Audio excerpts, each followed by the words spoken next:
Ireland താരങ്ങളെ നിലംതൊടിക്കാതെ team India. ലോകകപ്പിലെ ആദ്യ മത്സരത്തിൽ ടോസ് നേടിയ ഇന്ത്യ ബൗളിംഗ് തെരഞ്ഞെടുത്തപ്പോഴേ ചിത്രം വ്യക്തമായിരുന്നു. ഋഷഭ് പന്തിൻ്റെ അന്താരാഷ്ട്ര ക്രിക്കറ്റിലേക്കുള്ള മടങ്ങിവരവ് ഉൾപ്പെടെ ഒരുപാട് പ്രത്യേകതയുള്ള മത്സരമായിരുന്നു ഇന്നത്തെ ഇന്ത്യ അയർലൻഡ് മത്സരം. വാമപ്പ് മാച്ചിൽ നടത്തിയ മിന്നുന്ന ബൗളിംഗ് പ്രകടനം ആവർത്തിച്ച അർഷദീപ് സിംഗ് തുടക്കത്തിൽ തന്നെ ഐറിഷ് ബാറ്റർമാരെ ഡഗ്ഔട്ടിലേക്ക് പായിച്ചു.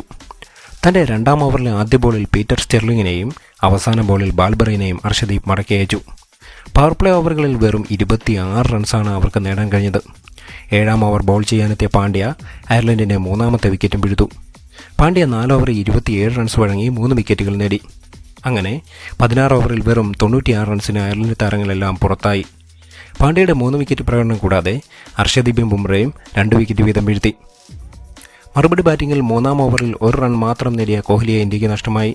പിന്നീട് ക്രീസിൽ ഒത്തുചേർന്ന രോഹിത്തും പന്തും മികച്ച കൂട്ടുകെട്ടുണ്ടാക്കിയതോടെ ഇന്ത്യയുടെ വിജയം അനായാസമായി. 36 ബോളിൽ രോഹിത്ത് തൻ്റെ ഹാഫ് സെഞ്ചുറിയും തികച്ചു. 52 റൺസ് എടുത്ത് നിൽക്കുമ്പോൾ രോഹിത്ത് റിട്ടയർഡ് ഹർട്ടായി മടങ്ങി. 10ാം ഓവറിൽ കയ്യിൽ ബോൾ കൊണ്ടതാണ് രോഹിത്ത് മടങ്ങാൻ കാരണം. പിന്നീടെത്തിയ സൂര്യയും മടങ്ങിയെങ്കിലും പന്തിൻ്റെ 36 റൺസിൻ്റെ ബാറ്റിംഗ് പ്രകടനം ഇന്ത്യയെ വിജയത്തിലെത്തിച്ചു. മികച്ച ബൗളിംഗ് കരുത്തുള്ള ടീമുകൾ തമ്മിലാണ് മത്സരമെങ്കിൽ റൺസ് ഒഴുകാൻ ബുദ്ധിമുട്ടുള്ള പിച്ചാണ് ന്യൂയോർക്കിലേത്. പിച്ചിൻ്റെ നിലവാരം മോശമാണെന്ന് മുൻ താരങ്ങളും വിമർശിച്ചിട്ടുണ്ട്.